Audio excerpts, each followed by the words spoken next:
told one of our managers I was going to teach them how to do this part of training, because he's always like, all right, so we got $540 in Cutco, so it's about 75% of the homemaker set.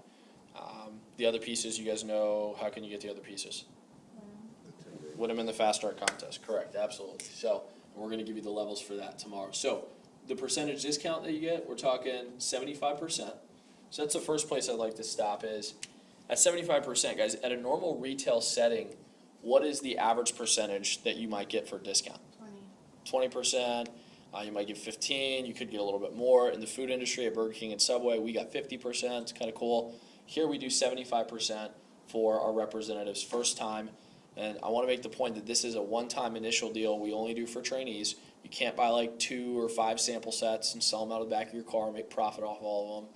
Good entrepreneurial spirit, but it's one sample set per trainee. So 75%. Now guys, with everything comes out to $144.11. Okay, so that's the price there. And you have 2 options with this. You can buy, or you can do the loan option. Now, if I'm a brand new sales rep, what is my advantage in buying the sample set?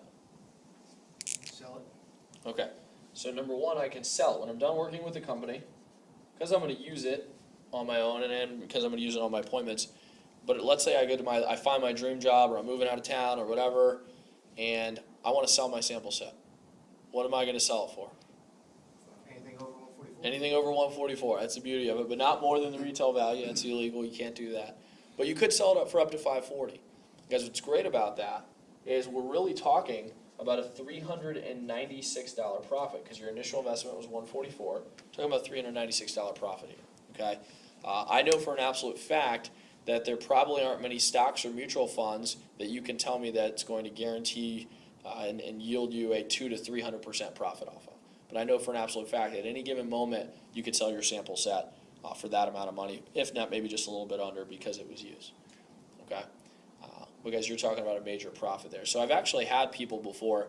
I had a guy in training once, and in the middle of the training class, he blurted out, he's like, "We got to get the sample set." And I'm kind of offended by that, because I was like, no, I was like, you don't have to do anything. I was like, you could not get any set, not do any appointments. I was like, and I corrected him. I was like, you get an opportunity to get a sample set. And then I went through and I explained to the entire training class that not only do we give our people an opportunity to break even on it. So I was like, somebody could hand it back in and get their 144 back immediately. I was like, but we even give our people an opportunity to make a profit off of it, which I feel very good about as a company and as a manager. Whereas at other jobs, when I worked at Burger King and I got my shoes, it wasn't like I got to hand my shoes back in at the end of the time working at Burger King. If you work at a clothing store, yeah, you get a discount on some of the outfits, but you can't hand in the outfits at the end and say, okay, give me my 50 or 100, however many hundreds of dollars you spent. You want to work in construction, you buy steel tip boots, and they probably cost you $150, $200. You want to work as a mechanic, you're buying a set of tools probably upwards of $500 just to be able to qualify for the job. So I look at this as a great opportunity for our people to make money, if not at least break even on it. Now, if you didn't want to sell it, what else could you do with it if it was yours? Keep it. You could keep it. Why would you keep it, Joe? Because you got 75% off of it. Because you got 75% off, and it's Cutco. cutting Yeah, in America. right? Yeah, it's the best cutlery in the world. And you're thinking to yourself, and guys, this was my mentality in training. I was 18, and I was like, I'm not a good cook. I don't have a wife, don't have kids. I would like to one day. See you, Andrew. But I eventually knew I was going to want to have a decent set of knives, so I looked at this as my opportunity to get them at a really big discount. I was like, cool, I'll go ahead and take care of it, whatever. So, and then guys, you could do your third option is you could do half and half. You could sell your least favorite pieces, keep your favorite ones, make sure you keep the spatula spreader, guys. So you could do half and half if you want. So that's all if you buy it. If you loan, then what the company uses the 144.11 as is a 100% refundable security deposit. Very important, very simple. 100% refundable security deposit. You guys are probably familiar. You move into an apartment, you place a security deposit just to make sure you don't beat up the walls, don't pay your rent, disappear one day. If you were to, obviously they keep your deposit for security because you owe them money. Everything goes well in the apartment, pay your rent on time, move out on time, what do you get back?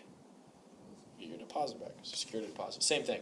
With this, guys, obviously we can't give away $540 worth of product to every single rep that starts with the company. We would have millions of dollars worth of product that's just floating around out there, and it would probably become lost or stolen in many cases. And so, as we require the deposit, representative gets to use the kit on all their appointments. They can even use it at home if they want to. When they're done working, they hand in the sample set, and within 5 business days, the company sends them back a check or puts it right back on the credit card that they used, the 144.11. Now, the different options for payment of this, here are the different options. Somebody could do cash or money order. Somebody could do check. You could do credit card or debit card. Or number 4 is you could do the combo. And guys, I had to do the combo. I'll be honest with you guys, I wasn't in the best financial position when I started with the job. I just got done with Subway. I had $80 to my name, and I felt I was going to do well at the position. I was confident in the product. I had my appointments set up, and I said, you know what, I got to get this set. Obviously, I got to be able to show the knives to people. So I took the $80 that I had, put it all towards the sample set. I borrowed $20 from my buddy at Kyle Publix, who made fun of me for the job. Guys, Kyle used to call me Knife Boy, Ginsu Guy. I dress up for my appointments, so he'd be like, hey, Chris, you look real sharp today. That was like his joke, and I was like, all right, cool. So, guys, just to get him back, I sold Cutco to his mom, and then I made like $45 in that appointment and made fun of him for his job. And then he quickly became a Cutco fan. Those are the people that I like to call the haters, by the way. If you have any haters, we'll show them a couple of checks and quickly convert them our direction. But and then, guys, I borrowed the other $44.45 from my mom. I made sure that I paid them both back with my first 2 paychecks. If you are in a position where you feel like you need to borrow, that's cool because it's a temporary loan. It's not just like you're asking for a free handout, but I think you should back it up with a promise of, hey, within 2 weeks, I'll pay you back with one of my first 2 paychecks, and make sure you do that. So, guys, if you have any individual questions on this, just talk to me either after training or tonight. When you're setting up appointments, talk to me one-on-one. Not sure what people's individual situations are, but we'll find a way to work through it. I'm good at finding solutions to any problems or issues, and we'll make sure that we get you guys on your way and out there selling. And guys, tomorrow it's one of my favorite parts of training. Get to open up a box like that, take the shears out, cut pennies, roll the sample set together, take the knives out. It's just a different feel when you hold your own knives. You're taking them out of the sheath. And all right, anyways, you guys get it. But that's that. On the back of your training manual, let me go ahead and give you your assignments.